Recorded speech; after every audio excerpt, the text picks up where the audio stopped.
The United States owes over $39 trillion. That number is so large that after a point, it stops sounding like money and starts sounding like a government password. But here's what makes it strange. America is not some failed economy begging for help. It is still the largest economy in the world. The dollar still dominates global trade. Wall Street is still the center of global finance. And US government debt is still treated as one of the safest places to park money. So how does that make sense? If a normal person owed more money than they could ever repay, banks would avoid them. If a company looked this leveraged, investors would start sweating.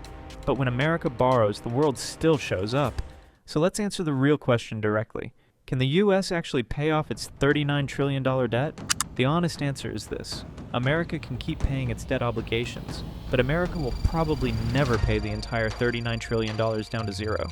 And more importantly, it does not need to.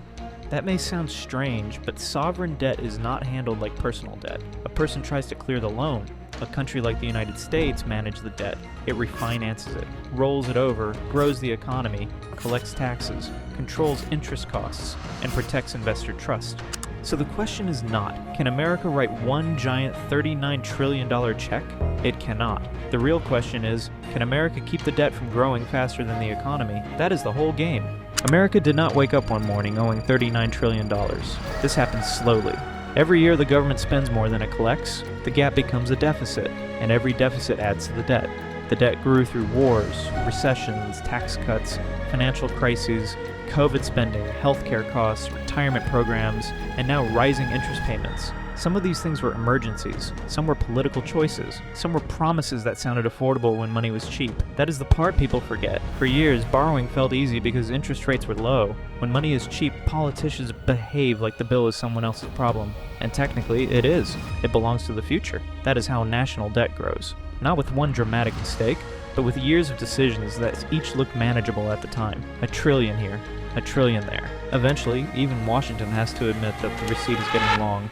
Now, was the debt necessary? Some of it, yes. No serious country goes through wars, recessions, banking crises, pandemics, and global shocks without borrowing. Debt can stop an economy from collapsing. It can protect jobs. It can fund infrastructure. It can help during emergencies. It can buy time when the alternative is worse.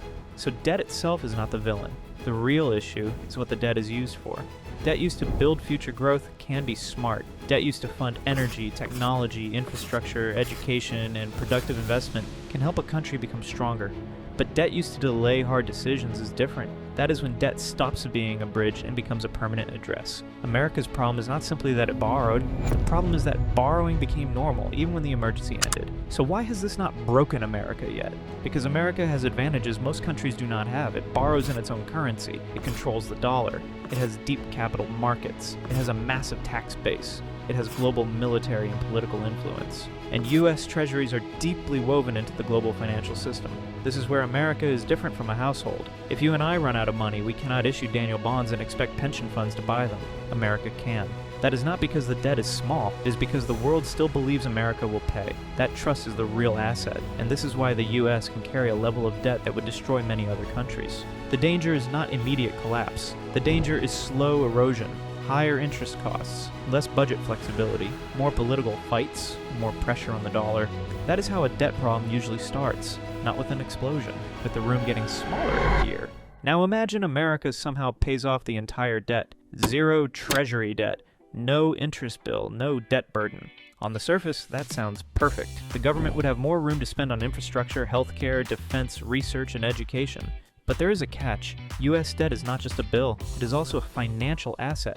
Treasuries are used by banks, pension funds, insurance companies, investors, and foreign central banks. They are used as collateral, they are used as reserves, they are used as a benchmark for pricing risk. So if America erased all treasury debt overnight, the world would not simply celebrate. It would have to replace one of the safest and most liquid assets in global finance. That is why pay it all off sounds cleaner than it actually is. For a household, zero debt can mean freedom.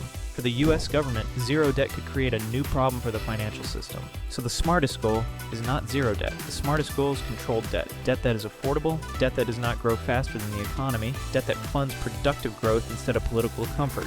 The number people focus on is $39 trillion. But the more dangerous number is the interest cost. CBO projects US net interest payments at about $1 trillion in 2026, and rising toward $2.1 trillion by 2036. That is the real pressure. Because interest does not build roads. It does not invent technology. It does not educate children. It does not strengthen the power grid. Interest is the most expensive thing a government pays for that nobody can point to and say, nice bridge. And that is the problem. When interest becomes too large, it starts crowding out the future.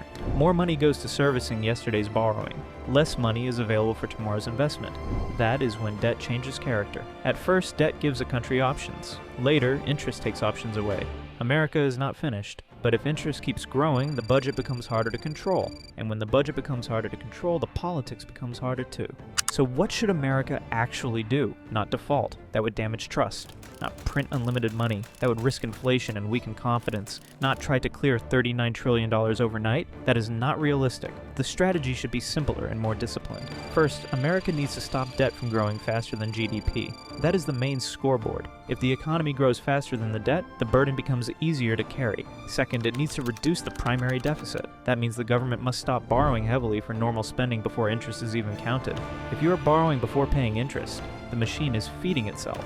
Third, new borrowing should be tied to productivity, energy, infrastructure, AI, manufacturing, research, education, healthcare efficiency, things that make the economy stronger in the future. Borrowing to build future income is different from borrowing to avoid hard choices. Fourth, America has to deal with the big budget pressures directly. Healthcare costs, retirement programs, defense efficiency, tax gaps, interest costs, not with slogans, with numbers. And finally, it must protect trust in the dollar. Because America's biggest advantage is credibility. If the world believes U.S. debt is safe, America has room to manage the problem. If that belief weakens, the cost of borrowing rises. And once borrowing gets more expensive, the debt problem feeds itself. So the answer is not dramatic. It is boring, disciplined, and politically difficult. Grow faster, borrow smarter, spend better, waste less, protect trust. That is how America escapes. Not by paying off every dollar, but by making the economy stronger than the debt. So can the US really pay off its $39 trillion debt? Not in the way people imagine. America can keep paying. America can reduce the burden. America can stabilize the debt. But it will probably not pay the whole thing down to zero. And it does not need to. The real question is whether America can control the debt before the debt controls America. Because the United States is still powerful. But power does not cancel math. It only buys time. And what America does with that time will decide whether $39 trillion remains a manageable burden or becomes the bill that slowly changes America's place in the world. So what do you think? Can America grow its way out of this? Or has the debt already gone too far?